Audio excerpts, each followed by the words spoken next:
Hello and welcome to yet another episode of the In-News series. My name is Pooja Dwivedi. Today we are going to discuss the Amshipora case and what is the process of conviction in an army court. We are going to discuss all that from the perspective of GS Mains Paper Second as well as from the preliminary perspective. It is important to know the factual as well as the analytical part. These are the many topics that we are going to discuss under it. So first of all, let us know the news. Now, an army court has recommended life imprisonment for a captain.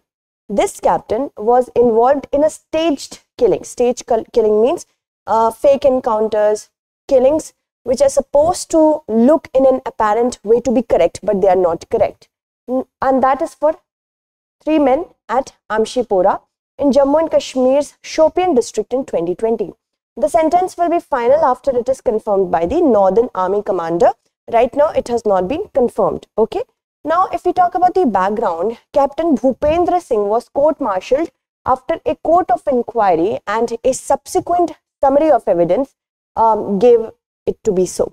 Evidence were there that the troops which were working under his command had exceeded the powers which were given under the Armed Forces Special Powers Act.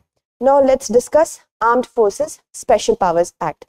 This is an act which gives unfettered powers to the armed forces and the Central Armed Police Force.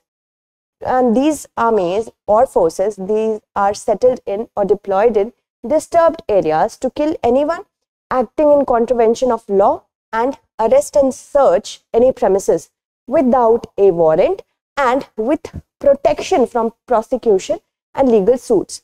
For the first time ever, it was executed in the year 1958 to deal with the uprising in the Naga Hills.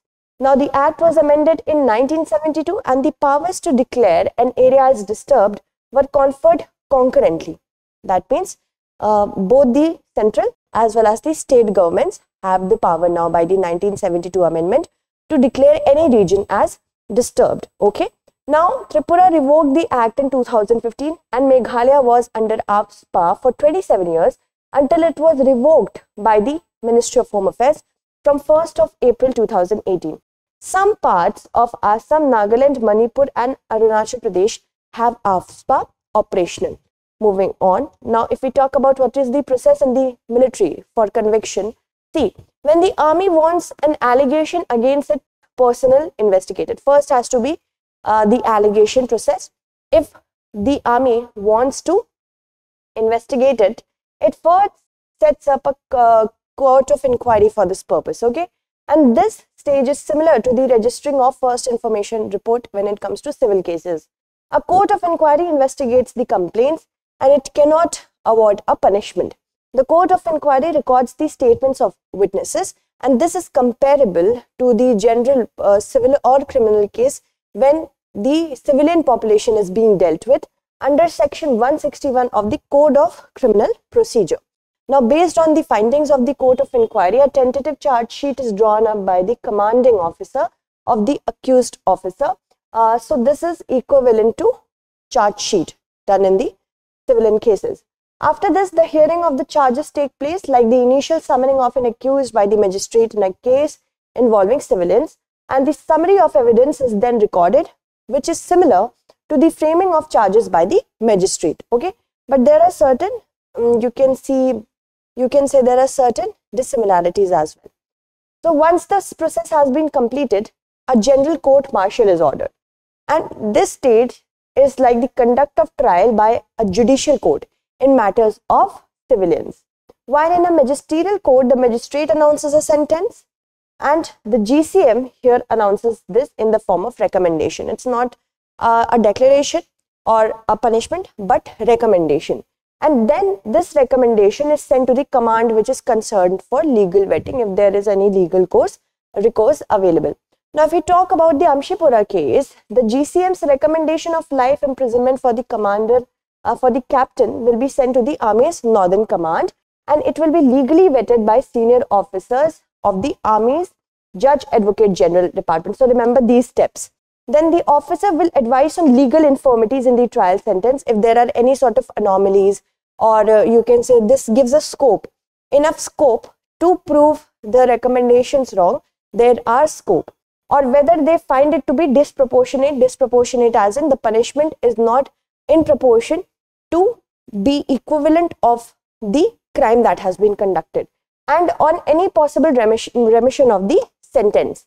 The Northern Army commander will then direct the convening authority to confirm, remit, revise the sentence in case the punishment has to be enhanced. Okay, and as per the rules, the army commander doesn't require permission to decide on remission of a sentence, but if he wants to enhance the sentence, the case must go back to the same jury of the GCM for revision. Now, legal recourse is available. Let's see how. Under section 164 of the Army Act, the accused can file a pre-confirmation petition as well as one post-confirmation. A pre-confirmation petition will go to the army commander, who may look into the merits of the petition that has been filed. Now, the accused can also file a post-confirmation petition. It must be filed with the government because the officer is already cashiered, as in the ranks have been removed as well as he has been dismissed of the services after confirmation of the sentence by the army commander. So the person will go to the government. Okay, the officer will go to the government after these options have been exhausted. If all these options have been taken or resorted to, the accused can approach the armed forces tribunal, which can suspend the sentence. So you can see how many stages are there if one has to get rid of the punishment. For example, in 2017, the tribunal suspended the life sentence awarded to 5 army personnel, including 2 officers in the Machil fake encounter case of 2010. The victims in that case were allegedly promised jobs by a Jammu and Kashmir special police officer and his partner. Then they were handed over to the army for 50,000 rupees each, and then fake encounters were done. So this was also suspended. Now, exact number of convictions have never been recorded, but there have been several convictions over the years. Jammu and Kashmir, if we talk about that, which since the 1990s has reported the largest number of human rights violation of security personnel. From the 1990s till date, it is not less than 100 at least. So, few convictions we can say.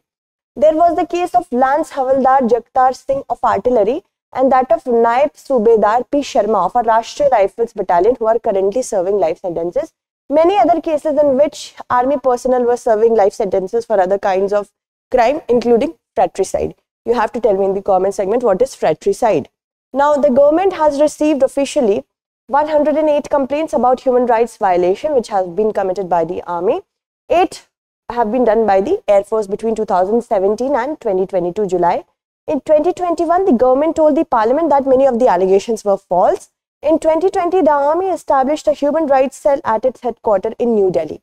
Okay, so in order to handle the cases which are allegedly human rights violation. So I hope you understood the process. That's it. Thank you so much for watching.